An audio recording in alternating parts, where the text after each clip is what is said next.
아시아 최강을 자부하던 일본은 결국 이라크도 넘지 못한 채 16강 진출을 걱정해야 하는 상황에 이르렀다.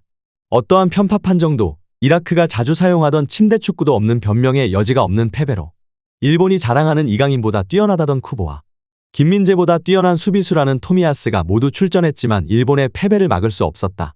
공식 경기 11연승을 달리던 일본이 아시안컵에서 탈락 위기에 놓였습니다.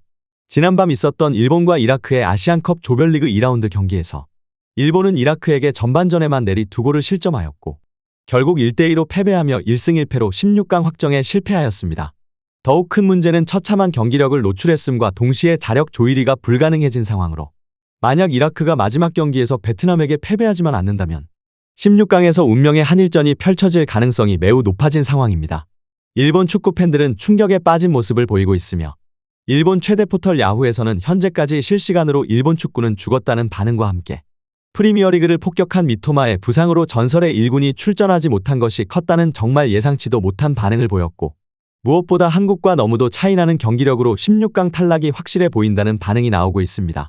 특히 지난 1차전 손흥민 선수의 옐로우 카드 장면에 헐리우드 액션이라 비아냥거리고 한국 축구는 태권 축구라던 일본은 이라크 선수의 턱에 니킥을 꽂아버리는 사무라이 정신을 보여주어 각국 매체의 비난의 대상이 되고 있습니다. 해당 소식 탑클래스에서 자세히 전해드리도록 하겠습니다.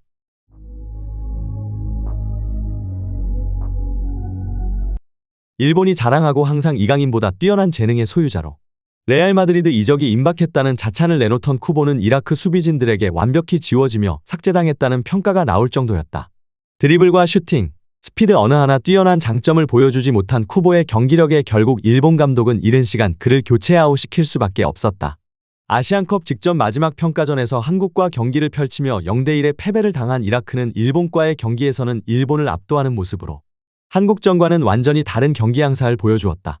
일본의 가장 큰 약점으로 지적받아왔던 피지컬의 한계를 느끼며 이라크에게 공중볼 경합성 공률 12%라는 처참한 기록을 남겼으며 수비진은 이라크의 힘넘치는 저돌적인 돌파를 막을 수 없었고 일본의 작고 왜소한 공격진은 스피드에서도 이라크 수비수들을 제압하지 못하며 말 그대로 아무것도 해보지 못하고 패배하였다. 일본 축구 팬들은 이라크의 후세인도 막지 못하는 수비들이 16강에서 손흥민, 이강인, 황희찬을 어떻게 막을 것이냐며 분노 섞인 한탄을 내놓았다. 언제나 쉽지 않고 이변의 연속인 아시안컵. 이번 대회 최대의 희생양은 일본이 되었습니다. 클린스만호와 아시안컵 결승 한일전을 펼칠 거로 기대되던 일본이 이라크에 충격패를 당했습니다. 이로써 한일전이 16강에서 조기에 성사될 가능성이 커졌는데요.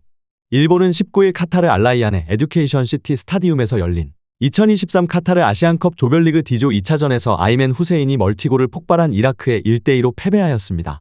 이날 패배로 일본은 이라크에 밀려조 2위로 내려앉았는데요. 위르겐 클린스만 감독이 이끄는 한국이 2조 1위를 유지하고 만약 일본이 최종 2위로 조별리그를 마친다면 16강에서 한국과 일본이 격돌하게 되는 예상치 못한 변수가 발생한 것입니다.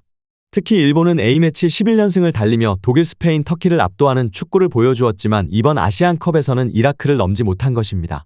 일본 최대 포털 야후재팬에서는 이 현실을 받아들이기 쉽지 않고 믿기 힘들다는 반응과 함께 어쩌면 우리가 걱정해야 하는 것은 한국과의 16강이 아닌 다가오는 신태용의 인도네시아와의 3차전 경기가라는 현타가 와버린 반응을 보이고 있습니다. 대부분의 매체들은 16강과 8강, 사우디아라비아와 호주와의 경기에 대한 걱정을 하고 있었지만 일본의 앞길을 가로막은 것은 42년 동안 패배가 없었던 이라크였다. 이라크는 일본의 쇼패스 게임을 완벽하게 알고 있듯이 모든 길목을 차단하였고 개인 능력으로 1대1 돌파를 시도했을 때는 피지컬에서 압도당하는 안타까운 모습을 보여주었다.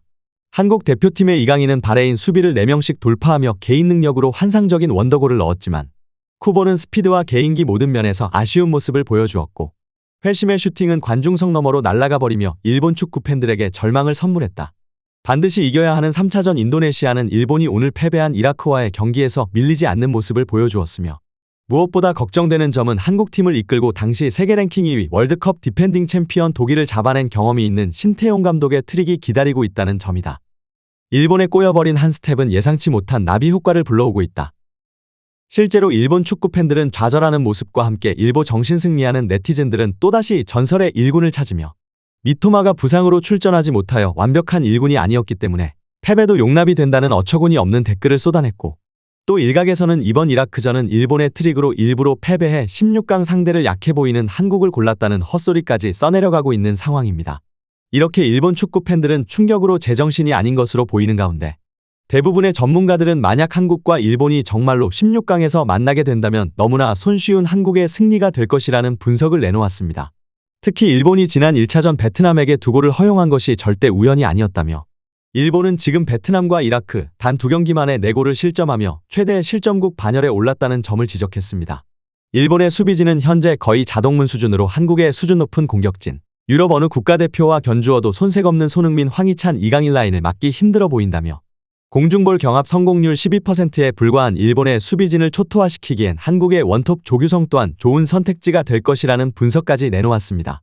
과연 한국과 일본은 결승전이 아닌 16강전에서 운명의 한일전을 펼칠 것인지 관련 소식 계속해서 탑클래스에서 전해드리도록 하겠습니다. 구독, 좋아요 눌러주시면 영상 제작에 정말 큰 힘이 됩니다. 우리 자랑스러운 탑클래스 선수들 소식 전해드리는 탑클래스TV 정말 열심히 하도록 하겠습니다. 오늘도 끝까지 시청해주신 여러분 진심으로 감사드리며 구독, 좋아요 눌러주신 여러분이 오늘의 탑입니다. 진심으로 감사드립니다.